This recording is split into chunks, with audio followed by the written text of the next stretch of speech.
Community leaders in Fayetteville and at Fort Liberty are saying goodbye to a military hero. Retired General James Lindsay died August 6th. He was 90 years old.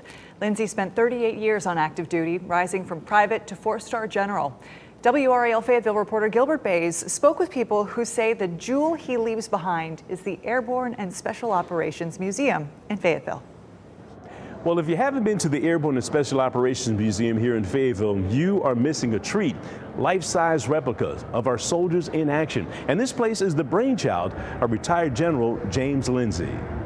From the moment you walk through the doors of the Airborne and Special Operations Museum, you know this is a special place. Very impressive and truly a soldier and just a trendsetter. The Army could have built the museum on post, but it was General James Lindsay who saw the value in locating it in downtown Fayetteville.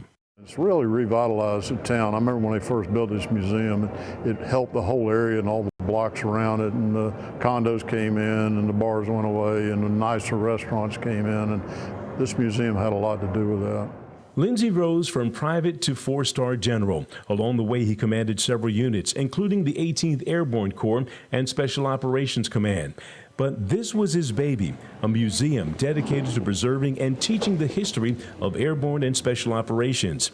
It has memorabilia from just about every major conflict in which U.S. special operators were involved during the past 80 years.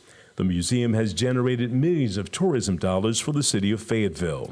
Absolutely. You can't forget about the tourists and the economic impact of his vision. So not only did he serve our nation very honorably, but he served his community well, and we're certainly going to miss him. So on Saturday, the community says goodbye to a special man who dove with the Navy SEALs, walked with presidents, and jumped out of perfectly good airplanes, all for the love of his country.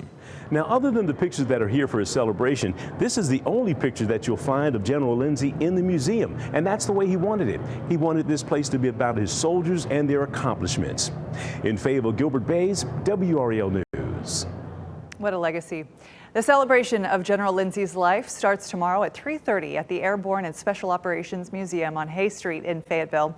He'll be laid to rest at the cemetery at Fort Liberty.